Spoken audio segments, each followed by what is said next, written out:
amigos, soy el Dr. John Olivera y este es su programa Salud Digital.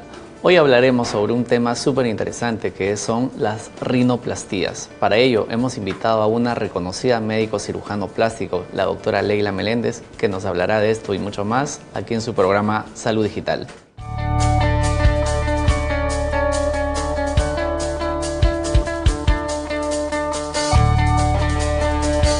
Esto es sumamente importante. Hablar de anatomía de la nariz yo creo que es vital. Debemos entender que la nariz anatómicamente tiene dos áreas muy definidas. La parte estética, que es la cobertura, que tiene un armazón óseo y cartilaginoso en el armazón.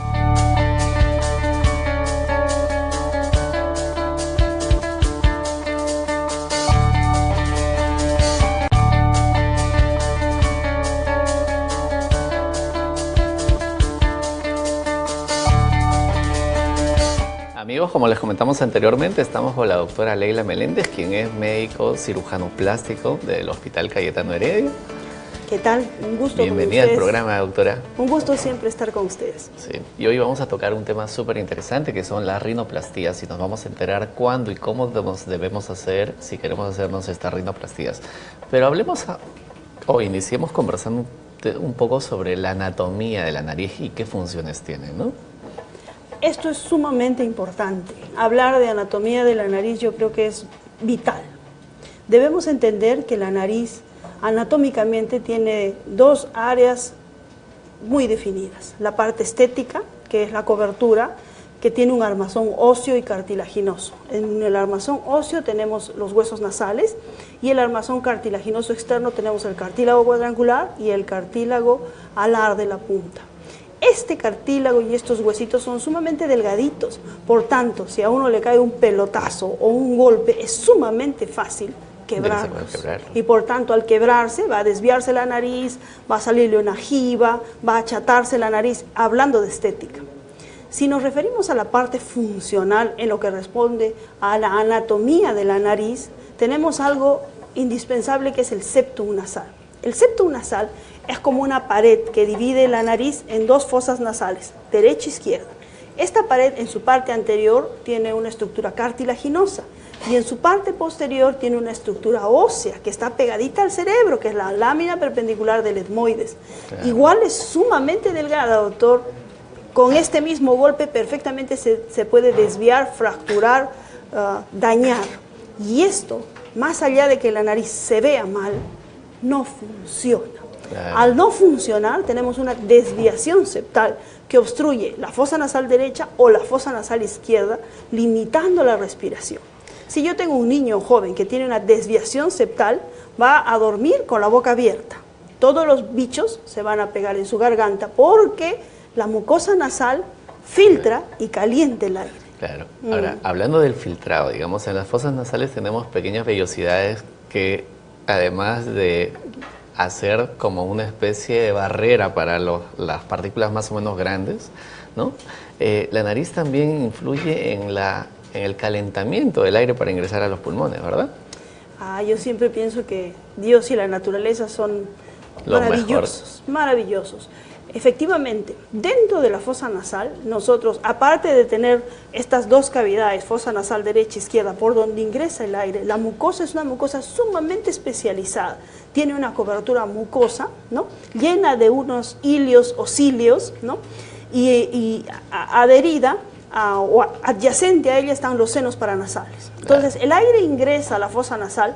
Allí tiene una gran función, se calienta, como usted bien lo ha dicho, en los senos paranasales, en los cilios, y se filtra. O sea, las partículas de smog, polvo, etcétera, ¡pum!, se quedan pegadas allí.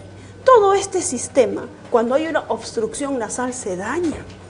Cuando se daña, la persona respira por la boca y respira un aire frío y cargado de microorganismos.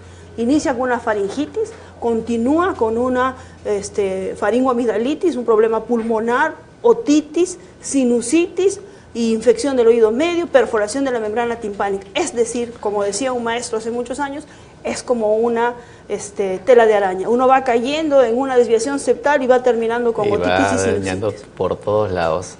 Ahora, digamos, los niños que empiezan a respirar con la boca abierta, ¿qué problemas llegan a tener o podrían empezar a producirse? Lo primero es hacer un buen diagnóstico, porque particularmente en los niños, y sobre todo en los niños pequeños, si no hay un antecedente de trauma nasal, y hay que descartarlo, también puede haber una obstrucción a nivel intermedio de la vía respiratoria. Llamemos a las glándulas submaxilares que tenemos, que producen una alteración de tipo obstructivo.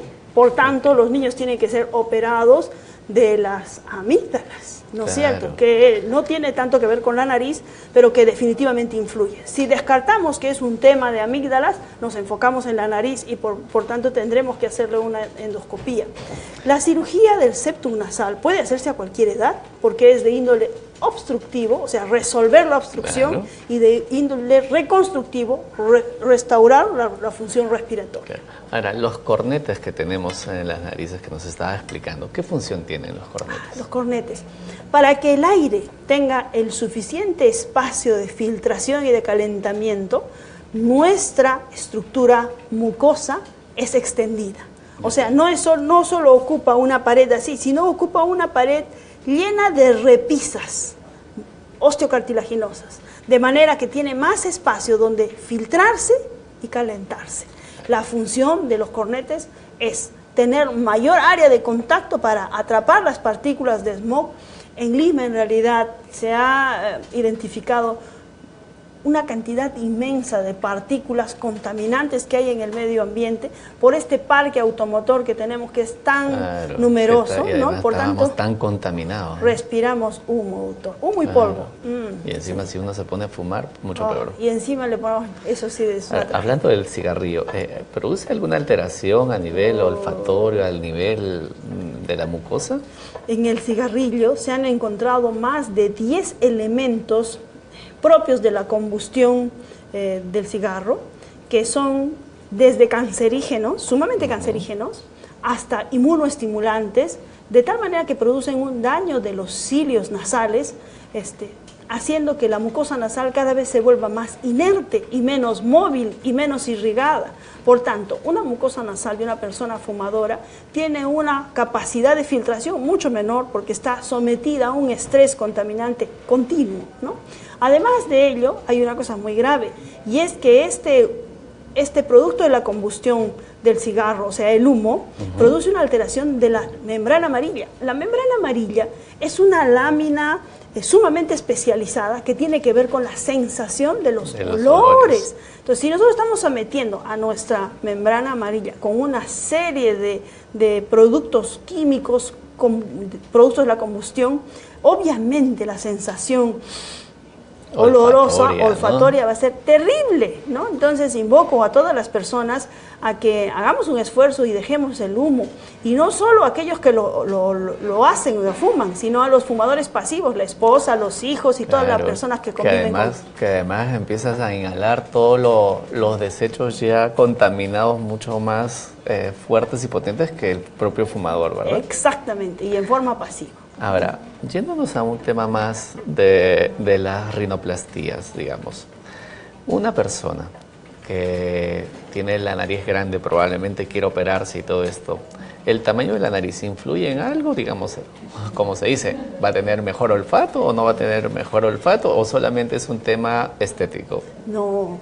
Miren, nosotros, nuestros estudios médicos de cirujano y especialmente de cirugía plástica, y me imagino otorrino también, se han hecho estudios de lo que son las leyes de Darwin, la ambientación y la supervivencia.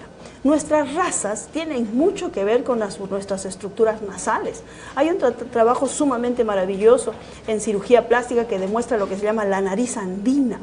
Nuestros pobladores peruanos, particularmente los andinos, están sometidos a altas alturas, donde la concentración de oxígeno es muy baja. Por tanto, genéticamente han estimulado su organismo a tener una fosa nasal más grande, un dorso nasal más alto, para poder capturar mayor cantidad de aire. El aire de las alturas es más frío, por tanto tienen que ampliar su base de exposición para poderse calentar y filtrar. Por tanto, la nariz, la fosa nasal es más ancha, está más llena de secreción mucosa y los cornetes son más hipertrofiados. No es lo mismo con las personas que viven a nivel del mar, cuyas fosas nasales y nariz son un poco más pequeñas, menos generosas en dorso, por así decirlo. Las personas de origen africano, por ejemplo, tienen la base nasal totalmente ancha, y es porque en el África o en un área de vida donde estén a nivel del mar, hay buena cantidad de oxígeno porque estamos al nivel del mar, pero el aire es caliente, sumamente tóxico para la fosa nasal. Por tanto, ¿qué hace la estructura anatómica? Se ensancha hacia su base para coger aquel aire que tenga menos cantidad de calor o retenga menos cantidad de cosas. Las narices caucásicas, por un orden genético, en realidad suelen tener también sus características peculiares. Ellos tienden a vivir en un clima donde hay una condición más o menos equilibrada. Por tanto, su estructura nasal no tiene extremos tan marcados como los dorsos tan grandes, la nariz andina propia nuestra, o como la nariz negroide que es chata, pero muy ancha en su base, ¿no? Claro. Entonces, hay un trabajo médico que revela mucho lo que es la nariz andina. Es más, en los congresos de cirugía plástica se define y hay mesas exclusivas para eso, porque es una característica que compartimos en toda Latinoamérica. Mira, qué interesante. Sumamente interesante. Ahora, viéndolo desde el punto de vista estético, ¿existe alguna, digamos, descripción de una nariz perfecta?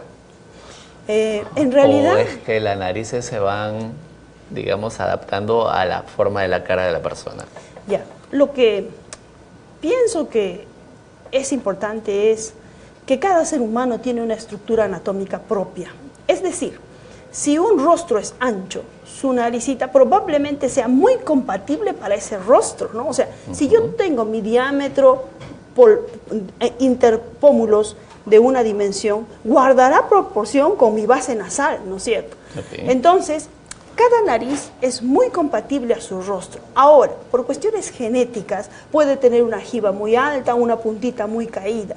Si nosotros logramos modificar las cuestiones estéticas que no son agradables, manteniendo la esencia, creo que es lo mejor, porque es lo más sano y natural. Mantiene mis proporciones corporales sin quitar la esencia, pero dándole las condiciones estéticas propias, retirándole la jiba, proyectando la puntita. Claro, Y en no respuesta, se trata de venir con la foto de un artista y decir quiero esta nariz. y es muy frecuente.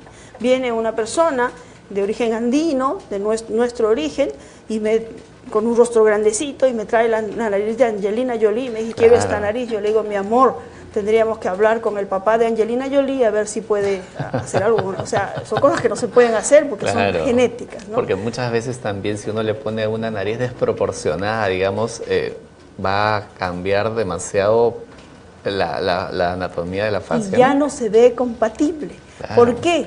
Porque en un rostro grande, y lamentablemente, nosotros hacemos docencia universitaria. O sea, yo tengo médicos residentes encargados de su formación bajo mi cuidado. Y les hago observar que muchas veces hay moda, ¿no es cierto? Estuvo muy de moda hacer narices caucásicas, chiquitas, con dorso pequeño, con puntitas respingadas. Y con los orificios súper pequeñitos, con sus cicatrices, etc. Pero es terrible ver una persona con un rostro grande y con una nariz pequeñita que visiblemente no es compatible, es totalmente ficticia y sumamente desagradable para la persona. Claro. Entonces, pero la moda hace que la persona, el paciente venga y diga, yo quiero esta nariz, y el profesional algunas veces se deja llevar, lo cual, sinceramente, es muy malo, porque los profesionales estamos para orientar y explicarle esto que les estamos explicando. Claro que sí. Ahora, si vamos hablando sobre las rinoplastías, definamos primero qué significa una rinoplastía. Rino, nariz. Plastía, modificar como una plastilina. Se define en esencia aquí el procedimiento quirúrgico, estético, que nos permite darle todos los toques anatómicos, quirúrgicos, que permita hacer una nariz estéticamente aceptable para la persona. ¿Y funcionalmente? Funcionalmente es cuando la rinoplastía va asociada a una septoplastía, ¿no? Ok.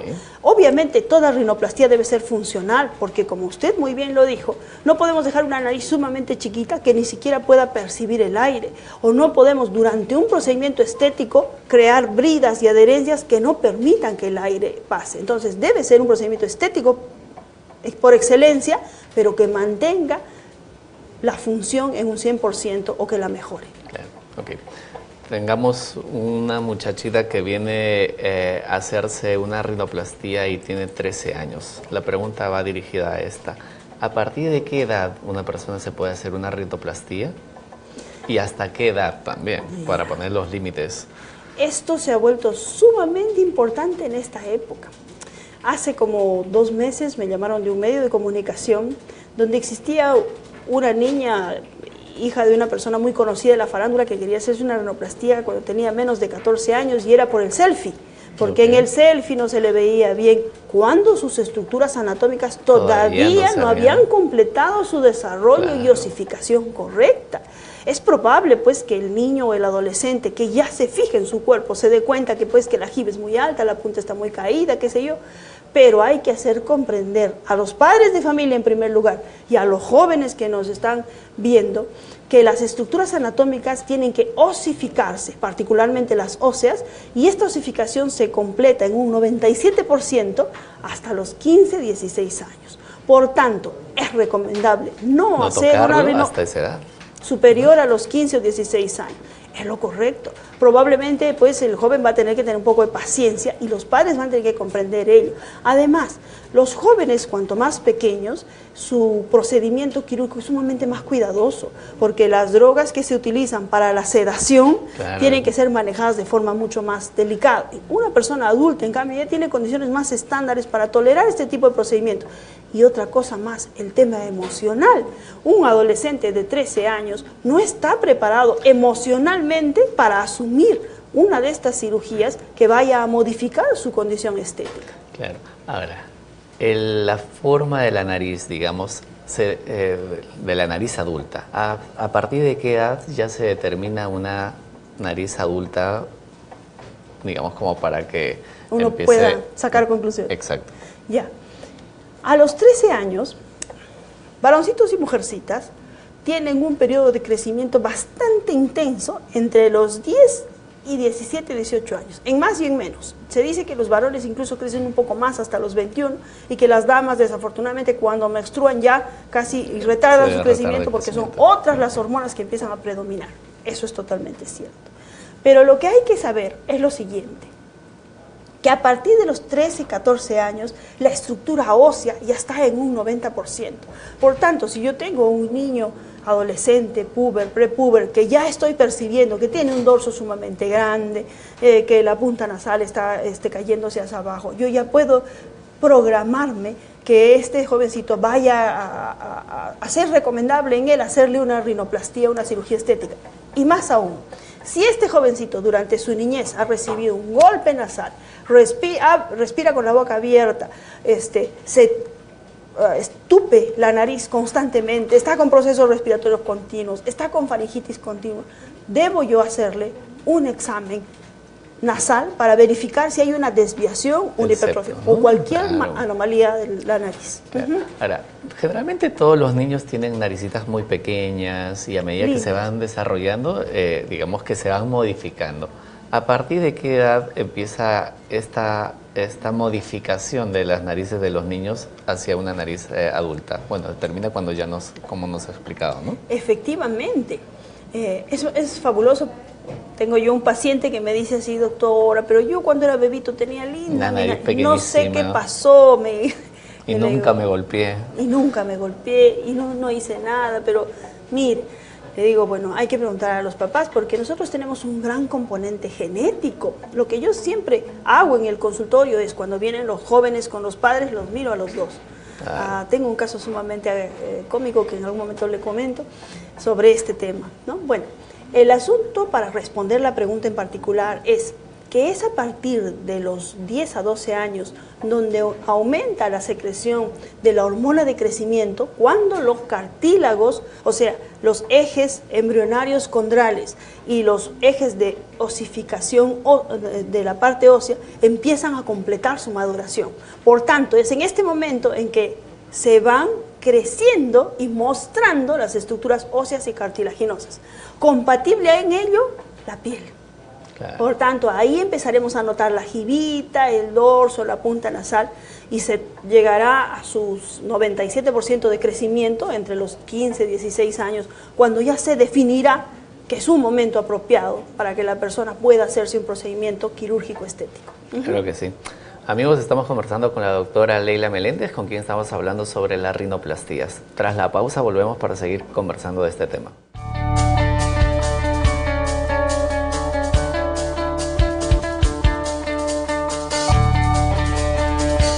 Lo primero siempre va a surgir en el medio familiar, en casa o en la persona misma. Vamos a descubrir que este paciente no respira bien, para empezar, ¿no? A continuación, que tiene inconformidades estéticas, ¿no? De frente va a decir que mi jiba es muy alta, la punta es muy ancha, mis cartílagos son muy gorditos, qué sé yo. Pero luego de ello tenemos...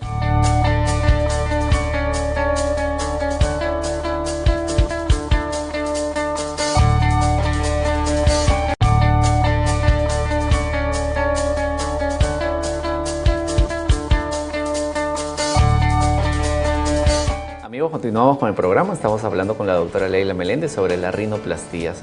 Doctora, ahora, si una persona después de los 14 años ya podría someterse, una vez que terminó la etapa de crecimiento, a una rinoplastia, ¿qué criterios uno tiene que optar para determinar el tipo o si se hace o no se hace primero la rinoplastia, ¿no? Ya.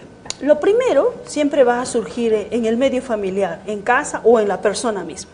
Vamos a descubrir que este paciente no respira bien, para empezar, ¿no? A continuación, que tiene inconformidades estéticas, ¿no? De frente va a decir que mi jiba es muy alta, la punta es muy ancha, mis cartílagos son muy gorditos, qué sé yo.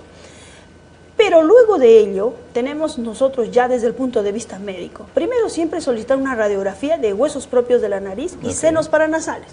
¿Para qué? Para definir cómo está la estructura ósea, los armazones cartilaginosos.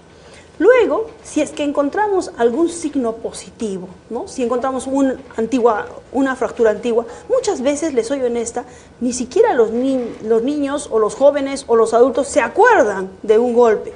Yo veo la placa y le digo, pero acá hay un trazo de fractura antigua, y es exactamente donde figura la jiba. Y dicen, claro, que cuando era bebito, que me caí de la cama, qué sé yo, o sea, cosas que ni uno guarda el recuerdo, ¿no? Pero están las pruebas radiográficas que lo certifican, ¿no? Si encontramos algún estigma de algún traumatismo nasal, lo correcto es derivarlo con el otorrino para que le haga una endoscopía nasal, que pueda definir cómo están los cartílagos, cómo están los senos paranasales, cómo están los cornetes y cómo está el septum nasal, ¿no? Claro, digamos que funcionalmente ya se encuentra en una... Yo personalmente trabajo a la par con un otorrino sumamente ético, porque hay colegas otorrinos que no son éticos. Usted le manda el otorrino para que le haga y el otorrino le hizo la rino, y luego viene el paciente a quejarse que no le quedó como él quería, que no sé qué. Es lógico, cada especialidad tiene su área de trabajo y hay que ser muy respetuoso de ello. Como yo llamo a un otorrino y digo, doctor, yo pienso que este señor tiene una desviación posterior, por tanto usted corrija la desviación, yo corrijo la parte estética. Todos felices. El paciente recibe lo correcto. La parte respiratoria del otorrino, la parte estética del cirujano plástico. Bueno, trabajamos con un otorrino de confianza. Él le hace la evaluación y me lo reporta. Me dice, doctora, yo he encontrado una hipertrofia de cornetes y una desviación posterior. Las desviaciones nasales se dividen en anteriores, posteriores. Las anteriores suelen ser más asequibles y cercanas de tratar, que incluso el cirujano plástico lo puede resolver porque están en el vestíbulo nasal, en la parte cartilaginosa. Más no las desviaciones posteriores, que son las que se forman en la primera infancia. ¿Por qué? Porque son traumatismos que quiebran la lámina perpendicular del etmoides. Por tanto, el otorrino tiene que entrar muy posterior con unas pinzas sumamente especiales para corregir esa desviación en el lugar correcto, ¿no? Entonces, sí es importante este paso. Ahora, si yo descarto que el paciente no tiene ninguna desviación y ningún problema funcional, entonces es un tema netamente estético. Cuando uno hace una definición de ello, lo primero que hace es un estudio fotográfico. se sienta usted con el paciente y le explica cuáles son las características raciales propias y cuál sería la modificación estética más adecuada para él. No hay magia en esto. No es que le pongan diferentes formas ni tipos de nariz y le dicen cuál de estas quiere, tipo una tienda de departamento. Eso, mire, la verdad, por un tema publicitario, mucho tiempo en nuestra especialidad, decía, no, pero tal cirujano plástico me ha enseñado 3 fotografías y me ha hecho un PowerPoint.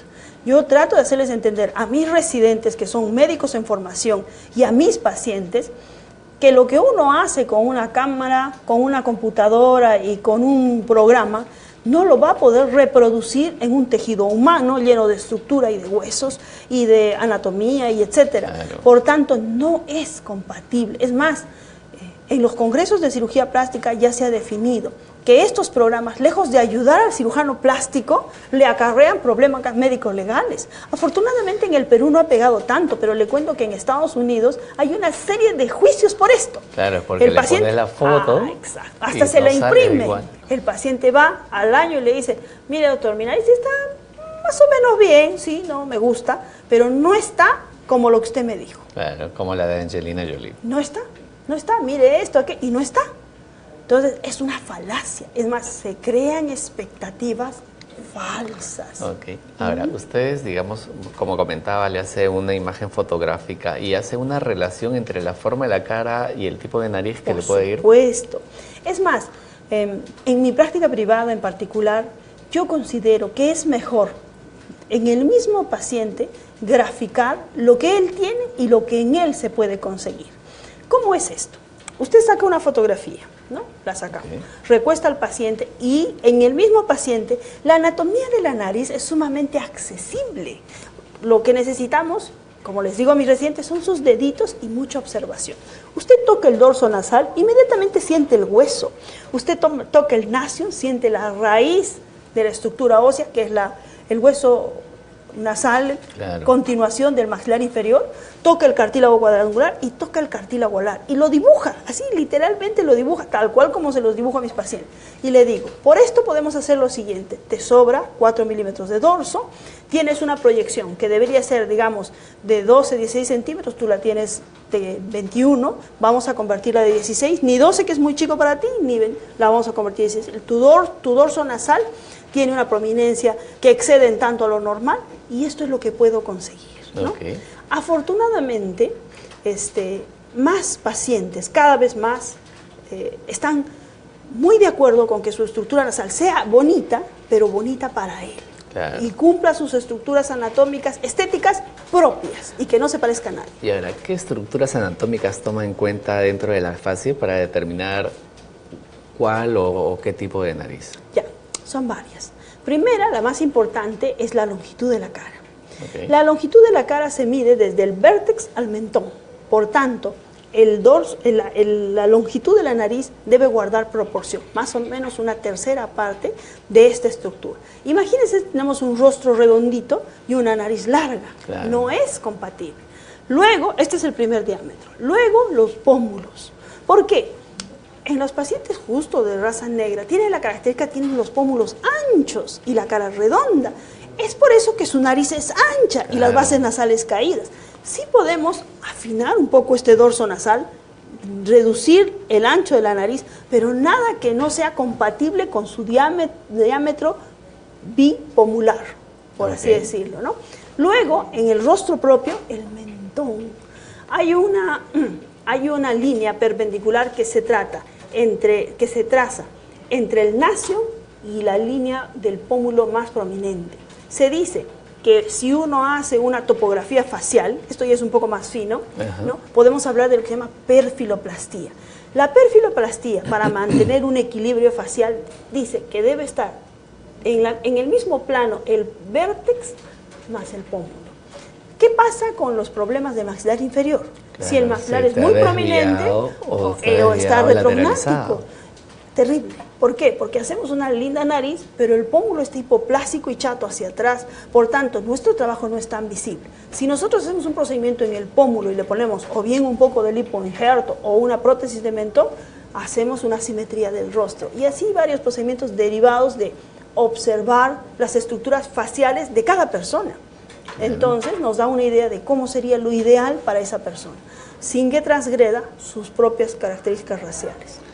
Ahora, normalmente, cuando una característica racial, digamos, uno tiene una nariz de acuerdo a la raza, ¿verdad? Pero si uno trata de cambiar estas características drásticamente y ponerla una nariz andina, como nos estaba comentando, a una raza caucásica, o una nariz caucásica a una raza andina, digamos, ¿qué porcentaje de variación en la fase normal se altera?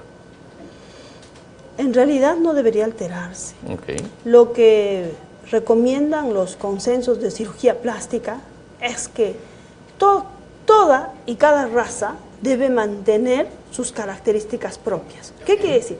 Si las personas, por ejemplo, son de origen asiático y tienen una nariz platirrínea, como se conoce, o sea, un dorso sumamente chato y dos orificios acá, se puede ofrecer una proyección de la cirugía. Es totalmente diferente, ya no es una cirugía de reducción, claro, es una cirugía de aumento. A ellos más bien tenemos que sacarle un segmento de cartílago, ponerles un dorso, hacerles una punta, o sea, totalmente diferente. Pero debe ser tanto que mantenga armonía con su estructura facial.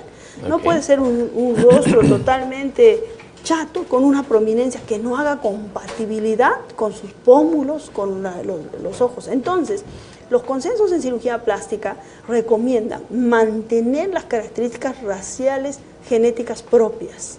¿Por qué? La belleza está en mantener la esencia con características estéticas. Entonces, no se recomienda ahora, doctor, modificar tanto una nariz para que pierda autenticidad. O sea, no le recomendaría yo a una persona de origen andino como el nuestro ponerse una nariz caucásica, porque no le correspondería. O una asiática. O una asiática, no le correspondería. Sí podemos modificarla para que sea mucho más compatible con ella estéticamente, ¿no? Pero magia tampoco. Eso es importante explicarlo a los pacientes. Claro. Y es más, uno puede hasta perder pacientes por eso, porque si tú le dices, perdóname, pero yo no te puedo hacer esa nariz. Claro, pero ella dice, yo quiero esta nariz, ¿no? Pero doctor, yo he tenido y creo que todos hemos tenido pacientes que se han operado 3, 4 veces y probablemente ya el problema no sea un problema con la nariz, sea un problema de autoestima, de una imagen corporal distorsionada, una subvaloración del ser humano como persona, y que esté buscando en la nariz una forma de aceptación. En cirugía plástica se ve muy frecuentemente personas que están muy pegadas a las cirugías muy continuas, que no es un problema estético en realidad, sino es un problema de autoestima. Están buscando un reforzamiento a través de las cirugías de esa autoestima que no está bien formada.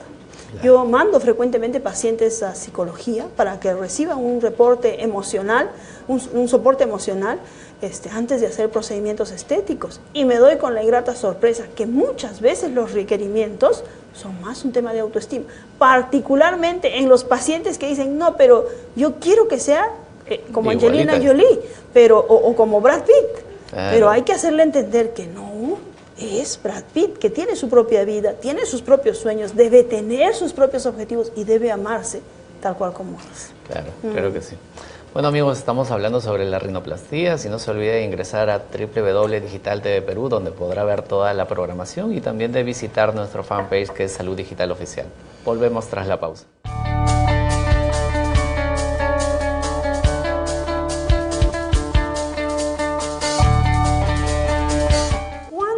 Decidamos hacernos una rinoplastía, debemos verificar, y estamos en el deber y en el derecho de solicitar que sea un profesional, especialista, titulado, vigente.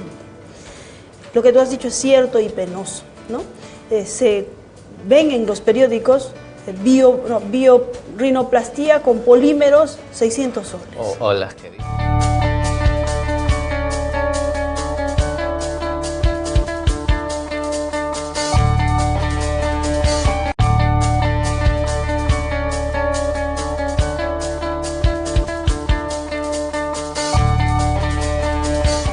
Continuamos con el programa, estamos con la doctora Leila Meléndez hablando sobre las rinoplastías.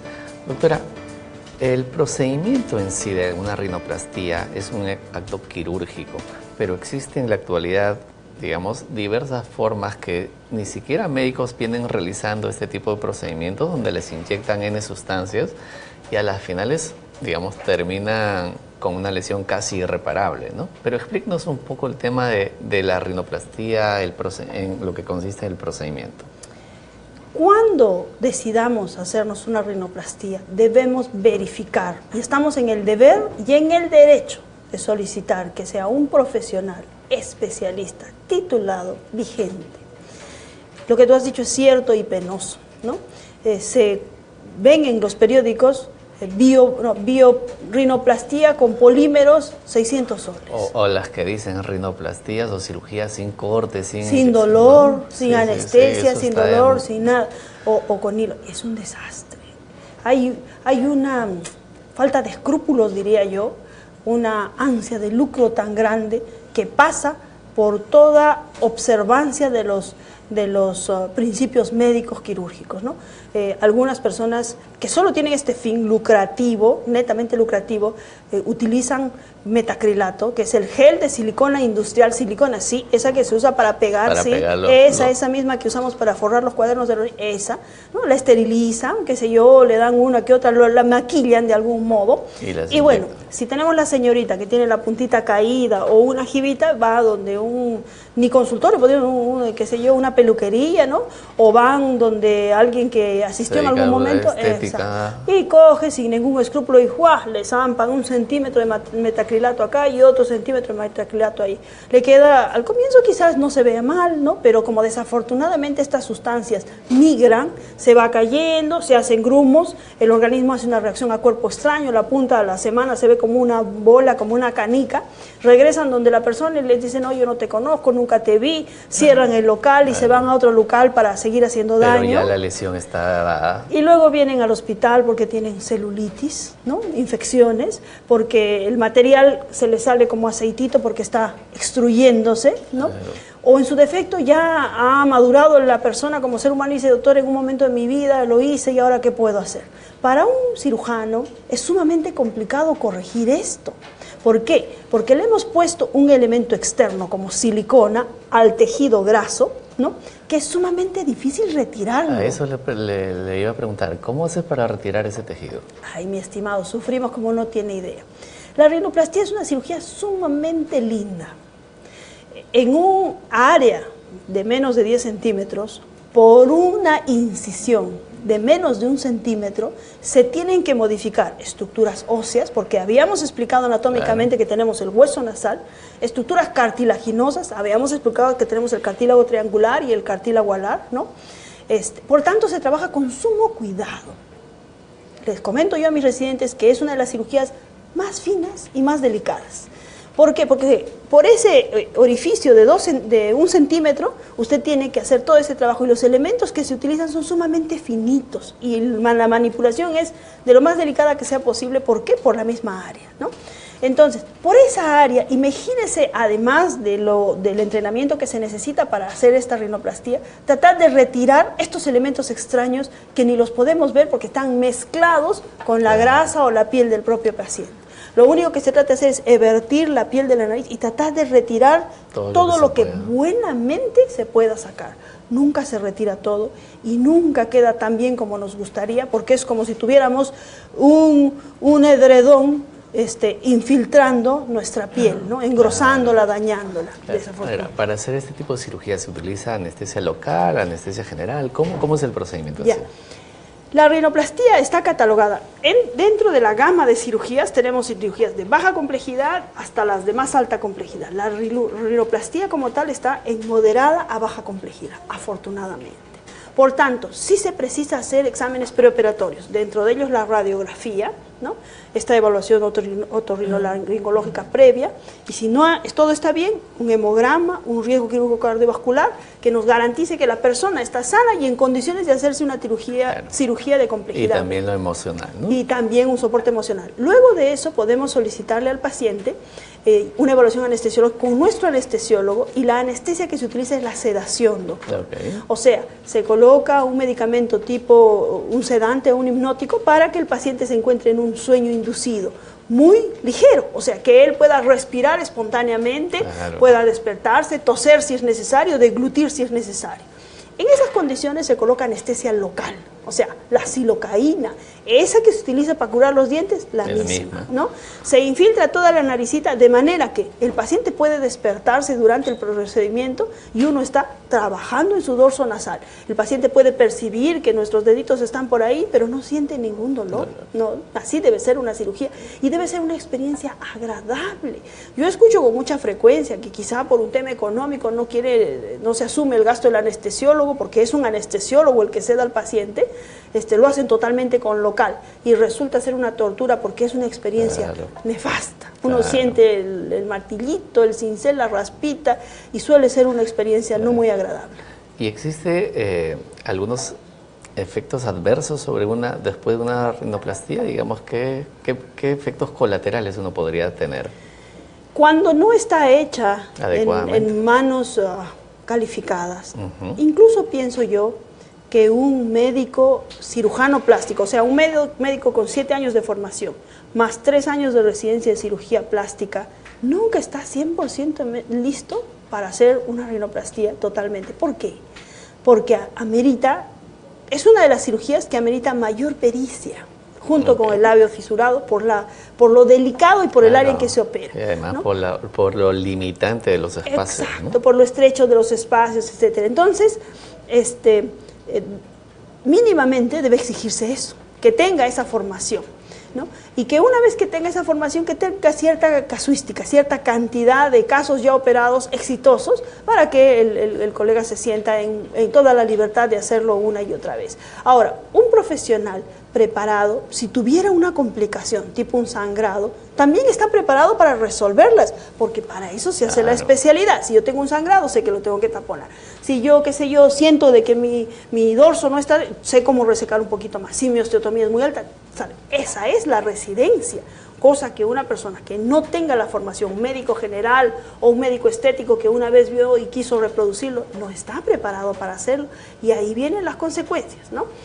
Hace 2 semanas me llama un odontólogo, ¿no? Y conocido para colmo, y me dice: Leila, he colocado un biopolímero en la nariz y se ha vuelto roja, me dice. ¿Qué hago? Un poco de intrusismo. Yo le digo, en primer lugar, no deberías haberle colocado nada. Claro. Le digo, te está haciendo una celulitis, y está haciéndote una celulitis en el llamado triángulo de la muerte o el triángulo de Charcot. Ahí nomás está la lámina perpendicular. Dale una bomba de antibióticos. ¿Cómo se lo doy?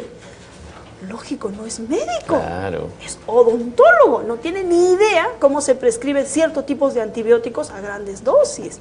Entonces, de lo poco que ha visto, trata de imitarlo con todas sus limitaciones. Entonces, hay que ser sumamente cuidadosos. Es nuestra obligación. Te felicito a ti, yo felicito a Digital TV, porque son uno de los pocos medios que se esfuerza en hacer llegar la noticia correcta a toda la población. Si nuestra población fuera culta y tuviera esta información, les aseguro, no se dejaría sorprender, y sobre no prestaría la atención a los periódicos de estos de bioplastía. Sobre todo no habrían tantas muertes que vienen escuchando. O complicaciones que les dañan la vida para siempre, ¿no? Entonces, cuando usted identifica a un buen cirujano plástico, al menos que tenga todos los estudios certificados, puede dejar o colocar en sus manos este procedimiento que es sumamente bonito. Y bien hecha una nariz, es como yo les digo a los pacientes, es la cereza que completa la torta. Porque se ha demostrado por estudios que hay un triángulo luminoso facial, que nuestra mirada se fija en 4 focos de atención: la nariz, la boca y los ojos. Entonces, cuando usted conoce a una persona, es lo primero que ve. Cuando usted hace un buen óvalo facial, ya la imagen corporal completa ello. Entonces, yo recomiendo que en esta cirugía, y como en todas, tengamos sumamente cuidado. Y sobre todo ver el profesional que lo vaya a hacer. Sí. Doctora, ¿algunas recomendaciones finales para las personas que quieran someterse a una rinoplastía? La recomendación principal es verificar el profesional con el cual se desea hacer el procedimiento estético. Que este señor o este médico o doctora tenga todas las acreditaciones propias de su rama, ¿no? Claro. Luego, tener una conversación totalmente franca. Voy a decirlo aquí en cualquier otra oportunidad que tenga, no tiene por qué ser sumamente costosa. La cirugía puede mantener unos costos razonables, pero sí tiene que garantizar que sea hecho por un buen profesional en un centro médico que cumpla las condiciones mínimas indispensables. Y sobre todo donde se puedan resolver todas las complicaciones que puedan ocurrir, ¿no? Que no tengamos cosas que se pudieron prever, ¿no? Y además de ello, lo que sí es ya parte del paciente es que el paciente tenga la información de que la cirugía no es magia, tiene un proceso, que es el acto quirúrgico, un proceso de recuperación donde la nariz va a estar hinchada, moradita, dura, por unos 3, 4 semanas, y que incluso cuando ya la nariz se vea bonita, luego él va a sentir adormecida, el paciente va a sentir adormecimiento, picores, durante unos 6 meses hasta un año. Y que deben haber cuidados de no golpearse para que pues se dañe un trabajo hecho bien, adecuadamente. Y después de hecho una rinoplastia, digamos, ¿después de cuánto tiempo la persona podría volver a hacer deporte, podría volver a hacer sus actividades, digamos, comunes?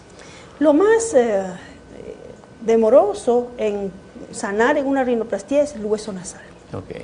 El hueso nasal forma un callo óseo entre las 2 y 3 semanas. Por tanto, el yeso se retira a los 7 días, cuando ya hay una formación de un callo primario, ¿no? Callo blando. Blando, exacto, ¿no? Luego se le recomienda al paciente que durante un mes no golpee su nariz, porque este callo blando primario debe osificarse, ¿no? Claro. Y remodelarse, ¿no? Entonces, al mes podemos decir, puedes regresar al gimnasio, a hacer deporte, pero por favor, que no te golpeen la nariz, porque todavía no tiene una estructura sólida. A partir del mes, creo yo, que ya puede uno iniciar incluso los lentes, colocándose los lentes. Si fuera una persona que hace una actividad física demasiado intensa, sí se recomendaría que siquiera espere unos 3 meses para, por ejemplo, un boxeador o alguien que tenga algún deporte de contacto, hay que esperar siquiera unos 3 meses. Claro. Para este y nos acaba de mencionar el tema de los lentes, digamos, ¿cuánto tiempo debería esperar y por qué? Exactamente por la osificación es recomendable que siquiera pase un mes para poder usar los lentes. Por el peso de los lentes. Por el peso, porque ellos se asientan, las patitas de los lentes se asientan exactamente sobre el hueso nasal. Por tanto, podrían modificar la fractura del dorso nasal y el ancho del mismo. Entonces, sí hay que tener cuidado al mes. Ahora, hay formas. La ciencia ha avanzado altísimo. Ahora ya hay se usa un yeso para poner los huesos, tal cual como el encofrado de una columna, se usa un yeso para poner los huesitos en su lugar, ¿no? Entonces, ya hay un yeso de acrilamida, ¿no? Que se pone, que es sumamente práctico, que incluso el paciente se lo puede llevar y cuando use los lentes se lo pone como un protector y encima el lente, sin ningún inconveniente. Bueno, también hay unos, salida, ¿no? sí, hay unas como sillas dorsales de dorso nasal que son de silicona y que se las pone ahí y encima todos los lentes que desee o los lentes de contacto. Entonces, formas de resolver los problemas hay muchas. La ciencia sigue avanzando y nos permite hacer cada vez cosas mejores. Hay otra cosa más que querría yo precisar, es la siguiente. Cuando uno va a los congresos americanos de cirugía plástica, ellos tienden mucho a hacer la cirugía abierta. ¿Qué es la cirugía abierta? Se hace un corte en la base nasal y literalmente se levanta la nariz. Técnicamente es más fácil porque usted está viendo todo. Tiene una mayor área de visibilidad. Exacto, pero en nosotros no va muy bien. ¿Y por qué no va muy bien? Por nuestro colorcito de piel. Como nosotros tenemos piel canelita por la melanina, la cicatriz se ve blanca nacarada y se nota, ¿no? Okay. Particularmente yo insisto y trato de insistir en todos los médicos en los que tengo contacto que nos acostumbremos a hacer la cirugía endonasal, que la cicatriz esté dentro de la nariz para que la persona no tenga ningún estigma quirúrgico y pueda lucirse con una nariz que sea totalmente natural. Y además que no va a quedar ninguna cicatriz. Nada, puede decirle esa era la anécdota que te iba a contar. Ya tengo más o menos 20 años de cirujano plástico, ¿no? Entonces viene un papá con la mamá, con un niño de 17 años para operarle la nariz. Y la señora me dice, ay, yo no sé por qué Yo ya lo había operado al papá hace como 20 años. Ok. ¿no? Y la señora me decía, ay, yo no sé por qué mi hijito tiene esa nariz y mi esposo tiene una nariz Ay, tan bonita. perfecta. Y yo tengo una nariz perfecta. ¿Por qué mi niño ha nacido así? Claro. Y yo, así pasa, de repente ay, mi suegro me dice, es posible, algún antepasado. Y el Y señor... no estaba enterada de la cirugía del esposo. El esposo jamás le comentó, yo jamás le comenté. Y tampoco vio ninguna cicatriz. Ningún estigma cicatrizado. Claro. ¿no? Entonces, esa es la idea, que uno puede hacer una vida buena sin tener este tipo de temores, teniendo lo mejor que se pueda sacar de uno, ¿no? Ya la ciencia nos aporta en eso, en cosas correctas. No arriesguemos nuestra vida invirtiendo nuestros escasos recursos en personas que más bien nos van a traer desgracia o nos van a malograr, en vez de ayudarnos a resolver un problema, a ganar un problema peor, ¿no? Claro, y sobre todo como anécdota, contarle a la pareja para que los hijos por lo menos tengan una explicación, Y ¿verdad? no se asusten porque ¿qué pasó? ¿no? Yo la Claro verdad que que sí. es muy frecuente esto que pasa. Claro que sí. Doctora, ¿algún número de contacto para que todos aquellos que quieran someterse a una rinoplastia la busquen? Nosotros trabajamos, nuestro consultorio está en calle Rodolfo Beltrán, 168, esto queda a la cuadra 15 de Javier Prado Este, ¿no? El teléfono es el 476-2555. Mi celular, a veces estoy sumamente ocupada y la verdad que no contesto mucho, pero se lo voy a dar, es 995-95-24-51. Creo que mejor es el fijo, el 476-2555, porque es el único que está operativo.